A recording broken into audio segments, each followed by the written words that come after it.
आज हम पढ़ेंगे इंग्लिश रीडर क्लास 5 चैप्टर 2। आज के चैप्टर का नाम है इंटेलिजेंस इज द पावर। बुद्धिमानी ही शक्ति है। A little rabbit was walking slowly on the sand. Suddenly, he listened to what an elephant and a whale talking to each other. You are the biggest thing on the land, brother elephant, said the whale, and I am the biggest thing in the sea. If we join hands, we can rule over all the animals in the world. अब एक बार की बात है कि जो खरगोश है वो मिट्टी पे चल रहा था और इतने में ही उसने हाथी और बड़ी मछली की बात सुन ली। वो आपस में क्या बात कर रहे थे? व्हेल उससे कह रही थी कि हाथी तुम सारे जानवरों में धरती में सबसे बड़े हो और मैं पानी में सबसे बड़ी हूँ। अगर हम दोनों हाथ मिला ले तो हम सारे जानवरों पे रूल कर सकते हैं। Very good idea, really very good. Trumpet the elephant, जो एलिफेंट कहता है कि ये तो बड़ा ही अच्छा आइडिया है, बहुत ही अच्छा आइडिया है, वास्तव में बहुत अच्छा है। The rabbit laughed in his heart. They won't rule me, he said to himself and ran away from there.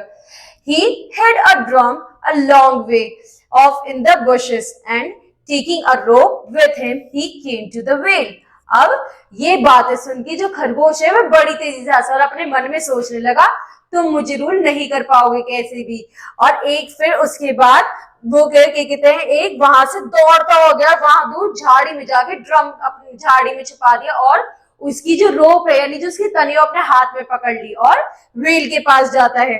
The rabbit said to whale, my cow is stuck in the mud and I can't pull her out, just tell me what to do, I will do that with pleasure, the whale said. अब वो जो खरगोश है वो whale से कहता है कि मेरी जो गाय है वो इसके पीछे जो मिट्टी है इसमें धंस गई है, मैं उसे निकाल नहीं पा रहा, क्या तुम मेरी मदद करोगी? व्हेल कहती है हाँ जरूर करूंगी। The rabbit said, I will tie one end of my long rope around you and then I will go and tie the other end of rope around my cow. अब वो कहते हैं कि मैं एक हिस्सा तुम्हारे ऊपर बांधूंगा और एक हिस्सा अपनी काव के ऊपर बांधूंगा इस रस्सी का। I will beat my big drum as soon as you hear you start pulling. अब मैं अपने जो मेरा ड्रम है मैं उसको बजाऊंगा और तुम जैसी उस ड्रम की आवाज सुनोगी तुम रस्सी खींचना शुरू करना। But remember to pull very very hard, for the cow is stuck very deep in the mud. अब वो खरगोश से कहते हैं लेकिन ध्यान रखना बहुत तेजी से खींचना क्योंकि मेरी जो गाय है वो काफी अंदर तक धंसी हुई है। हाँ, grunted the whale, I will put her out. So the rabbit tied one end of the rope to the whale and ran to the elephant. Oh, mighty and kind elephant, he said, my cow is stuck in the mud and I cannot pull her out. Will you kindly help me? अब वो ऐसी तरीके से वो हाथी के पास जाता है और हाथी को भी सेम कहानी बोलता है और वो उससे पूछते हैं क्या तुम मेरी मदद करोगे? Certainly said the elephant grandly. Certainly I will help you. और इस बात पे जो हाथी है वो भी मान जाता है। The rabbit said, I will tie one end of my long rope to you and then I will go and tie the other end round my cow. Then I will beat my big drum. As soon as you hear the beating of the drum, you start pulling. अब वो कहता है कि मैं इस रस्सी का एक हिस्सा आपके ऊपर बांधूंगा और एक हिस्सा अपनी गाय के ऊपर बांधूंगा और जैसे ही अपनी ड्रम की आवाज करूंगा आप इसे खींचने लगना।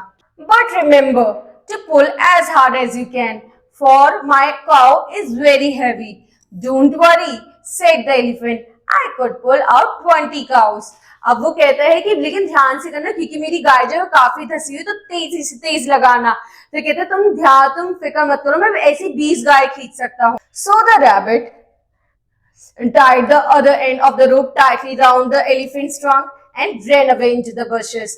There he set down the beat and the big drum. अब वो एक हिस्सा तो उसने व्हेल पे बांधे एक हिस्सा उसने हाथी पे बांधे और अब एकदम से अपनी ड्रम बजा देता है उन दोनों को सिग्नल देने के लिए। As soon as the whale heard the beating of drum, it begins to pull. On the other hand, the elephant also began to pull as soon as it heard the beating of the drum. अब जैसे ही जो whale और जो मछली वो होती है और जो हाथी होता है, जैसी ड्रम की आवाज खींचते हैं, वो अपोजिट खींचने लगते हैं। इधर व्हेल खींच रही होती है, उधर हाथी खींच रहा होता है। The cow seems to be remarkable heavy, said the elephant to itself, but I will bring her out by all means. So he braced his forefeet in the earth and gave a tremendous pull. अब उसने सोचा वाकई हाँ गाय तो बड़ी heavy है, उसने और जोर लगाया, उसने अपना पैर जो है वो धरती पे गाड़ लिया और जोर लगाने लगा। Dear me, said the whale to itself, other side, that cow must be stuck deep down the mud. So he drove his tail deep in the water and gave a terrific pull. अब यही चीज वो whale सोचती कि बड़ी गहरी जगह, तो वो भी पूरा जोर लगाने लगती है उसे बाहर निकालने के लिए। Both of them pulled harder and there was a real tug of war between the two. अब दोनों ही बड़ी तेजी से एक दूसरे को खींच रहे होते हैं और tug of war यानी एक दूसरे को पुल करना शुरू हो जाता है वहां पर। When the whale found itself sliding towards the land, it was so infuriated with the cow that she drove head fast down the bottom of the sea. The elephant was jerked off its feet and came slipping and sliding to the beach and fall straight into the water. अब जैसे ही जो whale है वो समुद्र से बाहर निकलने लगती है, तो वो और तेजी से स्पीड बढ़ाती है और पानी के और ज्यादा अंदर चली जाती है, और जो हाथी होते हैं वो स्लिप होकर उसी सी के पास यानी पानी के पास आ जाता है गिरते लुढ़कते। With this jerk, the whale came out of the water and then each saw the rope of their hold and they began to pull again. But this time the rope broke and the whale turned a somersault while the elephant fell over the backwards. Both of them were ashamed, thus the bargain between them broke up. अब ऐसे ही एक दूसरे को खींचते, जब वो एक दूसरे को देखते हैं तो उन्हें बड़ी शर्मिंदगी होती है, और इसी तरीके से जो वो बॉन्ड बनाते हैं वो टूट जाता है। And the rabbit sat in the bushes and laughed and laughed and laughed. और इसी तरीके से ये सब देखे जो खरगोश होता है वो जोर जोर से हंसने लगता है इन द एंड। ठीक है बच्चों, अगली क्लास में अगला चैप्टर पढ़ेंगे। Thank you.